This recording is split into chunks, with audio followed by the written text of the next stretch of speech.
Section 1.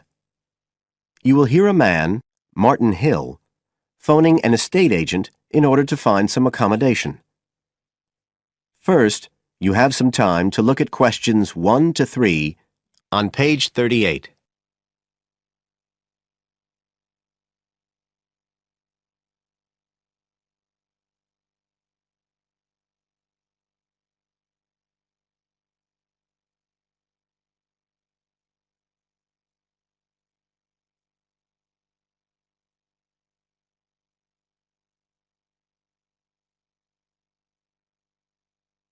You will see that there is an example which has been done for you.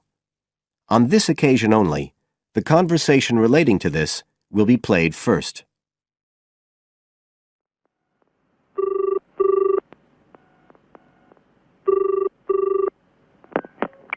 Hello, Brindle's estate agents here. How may I help you? Oh, good morning. I'm ringing to see what flats you have for rent at the moment. Right. Martin wants to rent a flat, so B has been circled as the answer. Now we shall begin. You should answer the questions as you listen, because you will not hear the recording a second time. Listen carefully and answer questions 1 to 3.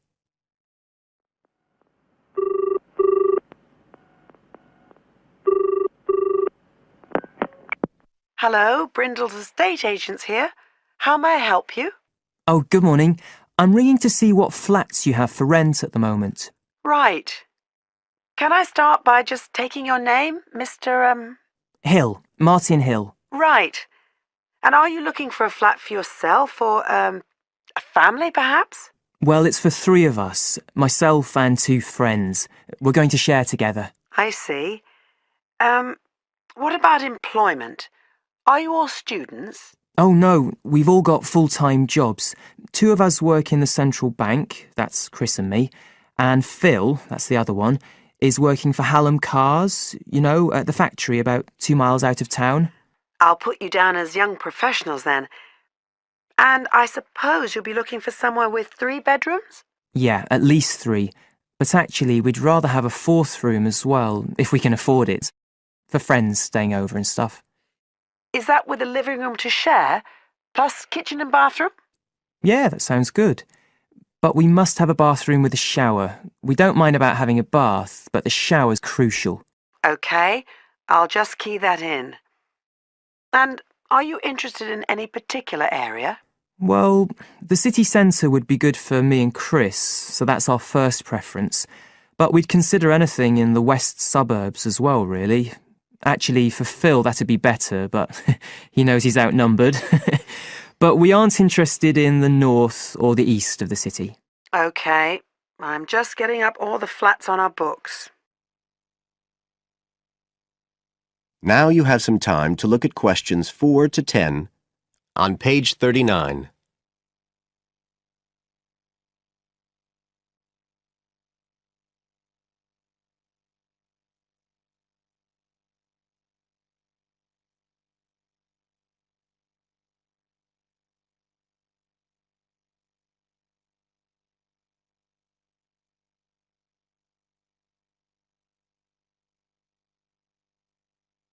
Now listen and answer questions 4 to 10.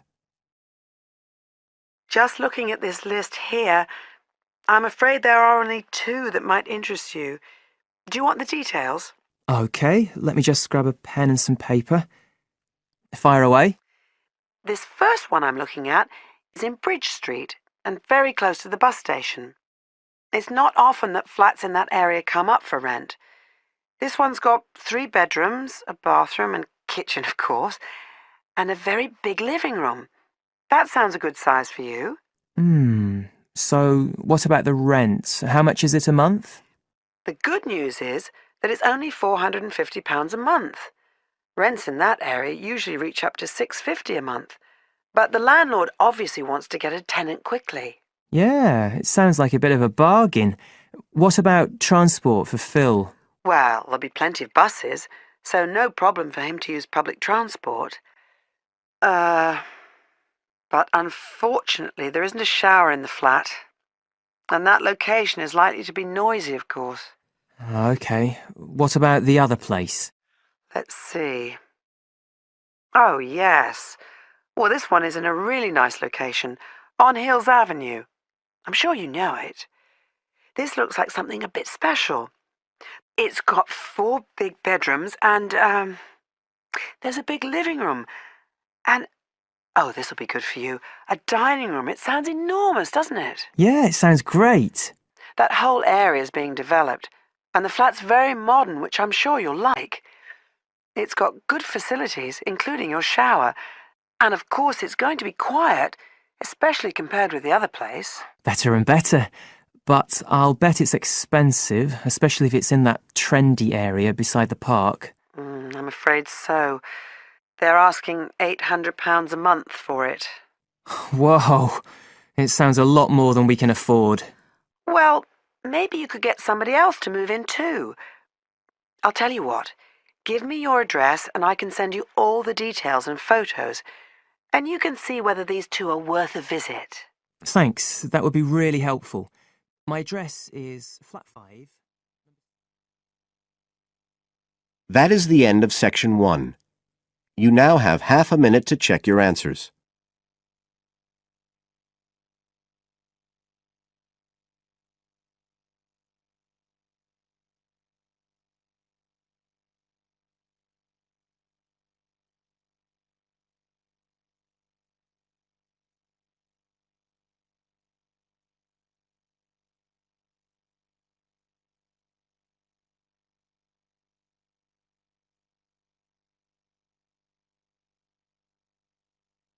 Now turn to Section 2, Section 2.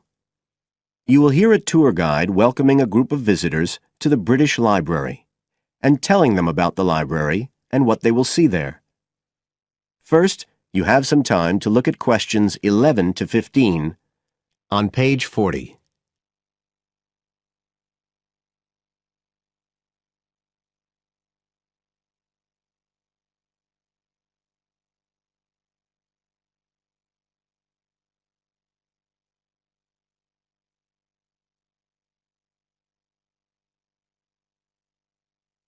Now listen carefully and answer questions 11 to 15. Good afternoon, ladies and gentlemen, and welcome to your very own tour of the British Library on this lovely afternoon. My name is Tony Walters, and I'm your guide for today. Could I please see your tickets for the guided tour?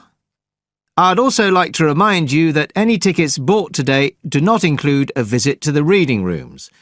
I'm afraid we don't do visits on Fridays, or any weekday during working hours, so as not to disturb the readers.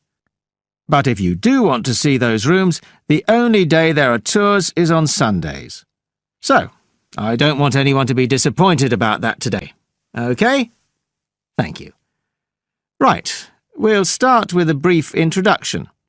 As many of you know, this is the United Kingdom's National Library, and you can see that this is a magnificent modern building.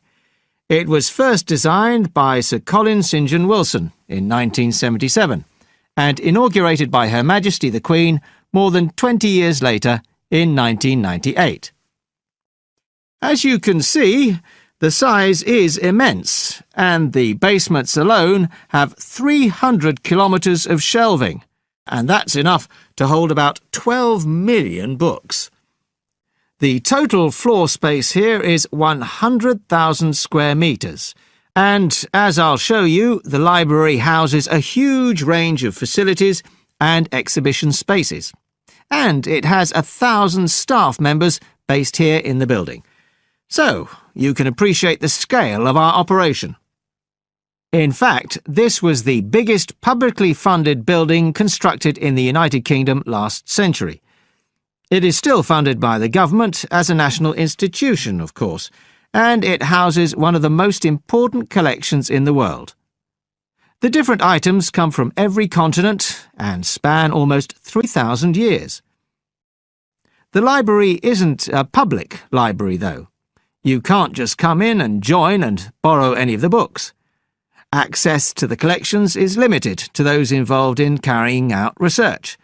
so it's really a huge reference library for that purpose, and anyone who wants to consult any materials that are kept here can formally apply to use the library reading rooms.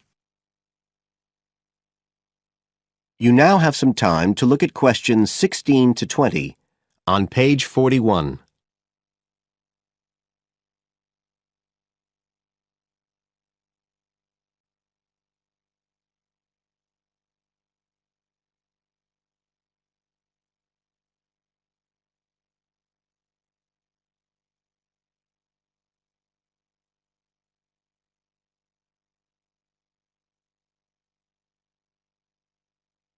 Now listen and answer questions 16 to 20. Right, well, here we are, standing at the meeting point on the lower ground floor, just to the right of the main entrance. I've given you all a plan of the building so that we can orientate ourselves and get an idea of where we'll be going. Now, outside the main entrance, you'll see the wide piazza with the stunning sculpture of Newton. The sculptor was Paolozzi, but it's based on the famous image by William Blake, and it's definitely worth a closer look. On the other side of the piazza from the statue is the conference centre, which is used for all kinds of international conventions. We'll take a quick look inside at the end of our tour. Looking ahead of us now, you'll see that we're standing opposite the staircase down to the basement, where you'll find the cloakroom, and to the left of that, we have the information desk, where you can find out about any current exhibitions, the times of the tours, and anything you need to know, if you don't have a tour guide. As you can see, on this lower ground floor, we also have a bookshop. That's the area over to the left of the main entrance. You'll be free to browse there when we get back to the ground floor. Now, opposite the main entrance on this floor, we have the open stairs leading up to the upper ground floor. And at the top of them, in the middle of the upper ground floor, you can see a kind of glass-sided tower that rises all the way up through the ceiling and up to the first floor. This is called the King's Library. It's really the heart of the building. It was built to house the collection that was presented to the nation in 1823 by the King. You can see it from every floor above ground. When we go up there, you'll find the library's treasures gallery on the left. Can you find it on your plan? That's the exciting one. So we'll be visiting that first, but we'll also take a look at the stamp display situated behind it on the way to the cafe. A lot of people miss that. The cafeteria runs along the back of the floor, and in the right-hand corner you'll find the lifts and toilets. Always good to locate them. The other main area on that floor is the public access catalogue section, and I'll show you how that operates when we get up there. That is the end of section 2. You now have half a minute to check your answers.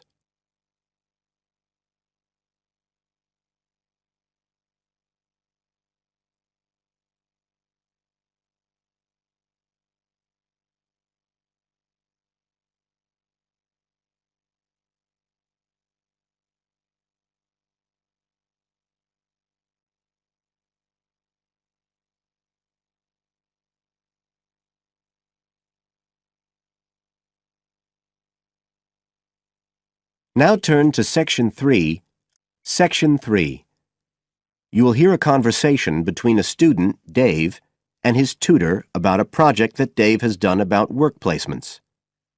First, you have some time to look at questions 21 to 25 on page 42.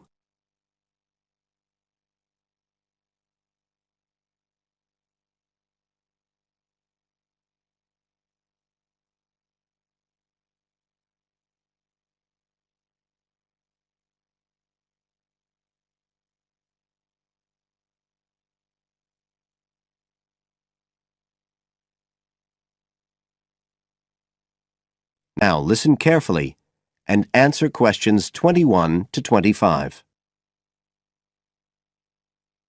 Good afternoon, Dave. Come on in and take a seat. Hi, Dr. Green. Thanks. Oh, hang on a minute.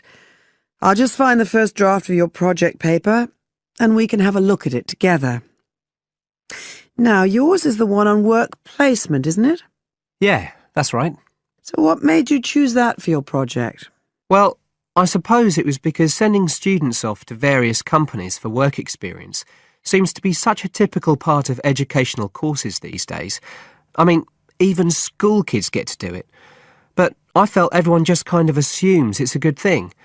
And I guess I wanted to find out if that's the case. But you don't look at schools or colleges, right? You've stuck to university placement schemes. Yeah, well, I quickly found that I had to limit my research. Otherwise, the area was just too big. Do you think that was okay? I think it's very sensible, especially as the objectives might be very different. So how many schemes did you look at? Well, I sent out about 150 questionnaires altogether. 50 of each to university authorities, students and companies. And I got responses from 15 educational institutions and 30 students in 11 individual companies. Great. That sounds like a good sample. And who did you send your company questionnaires to? Well, the idea was to have them done by the students' line managers. But sometimes they were filled in by the human resources manager or even the owner of the company. Right. I didn't find a full list anywhere, so I think it's very important to provide that, really. You can put it as an appendix at the back. Right. I've got a record of all the respondents, so that'll be easy. I hope other things were okay. I mean, I've already put such a lot of work into this project, identifying the companies and so on. Oh, I can tell. I think you've done a good job overall. You now have some time to look at questions 26 to 30 on page 43.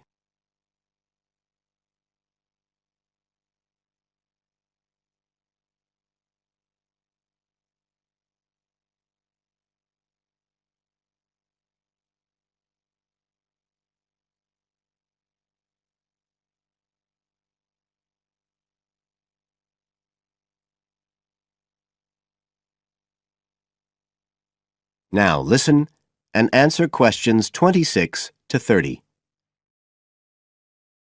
I thought your questionnaires were excellent, and you'd obviously done lots of background reading. But there were a few problems with the introduction. First of all, I think you need to make some slight changes to the organisation of your information there. At present, it's a bit confused. OK. What did you have in mind? Well, you write quite a bit about work placement in general, but you never explain what you mean by the term. So you think I should give a definition? Exactly. And the introduction is the place to do it. And then, look, you start talking about what's been written on the topic, but it's all a bit mixed up with your own project. So do you think it would be better to have two sections there, like a survey of the literature as the introduction, and then a separate section on the aims of my research? I do. You can include your methods for collecting data in the second section too. It would be much clearer for your reader. Establish the background first, then how your work relates to it. It would flow quite nicely then. Yes, I see what you mean. Anyway, moving on. I like the way you've grouped your findings into three main topic areas. Well, it became very obvious from the questionnaires that the preparation stage was really important for the whole scheme to work. So I had to look at that first. And I found a huge variation between the different institutions, as you saw. I was wondering if you could give a summary at the end of this stage of what you consider to be the best practice you found. I think that would be very helpful. Right, I'll just make a note of that. What did you think of my second set of findings on key skills development?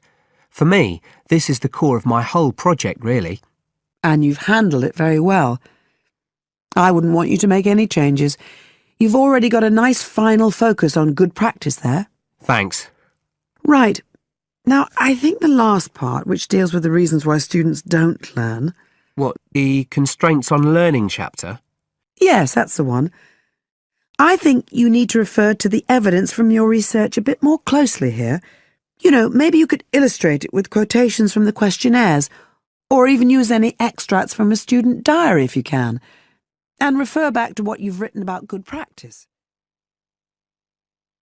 That is the end of Section 3. You now have half a minute to check your answers.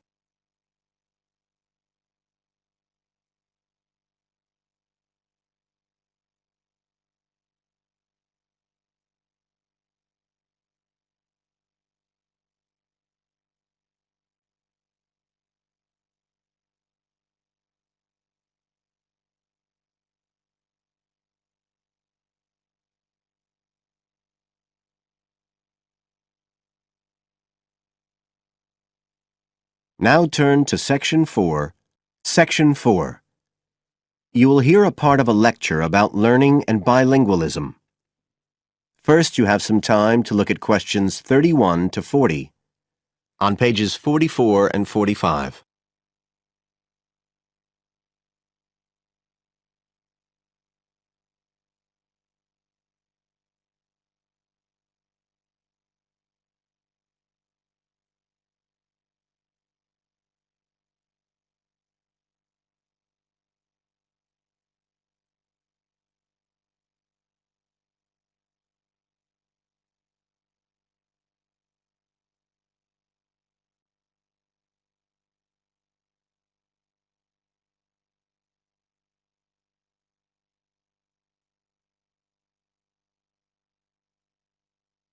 Now listen carefully and answer questions 31 to 40.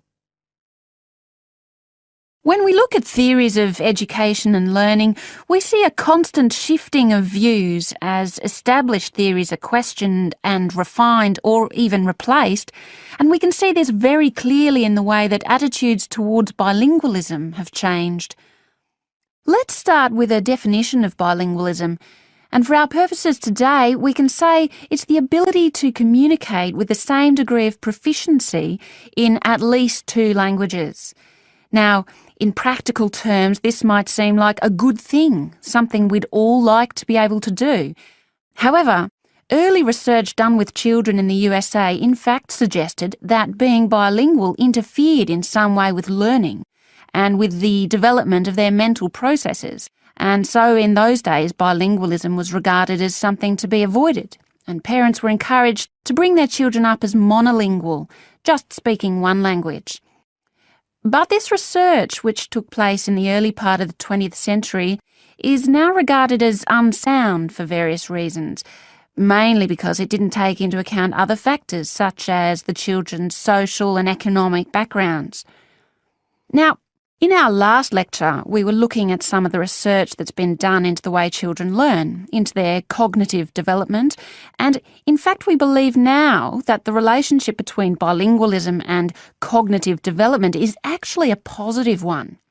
It turns out that cognitive skills such as problem solving, which don't seem at first glance to have anything to do with how many languages you speak, are better among bilingual children than monolingual ones. And quite recently, there's been some very interesting work done by Ellen Bialystok at York University in Canada. She's been doing various studies on the effects of bilingualism, and her findings provide some evidence that they might apply to adults as well. They're not just restricted to children.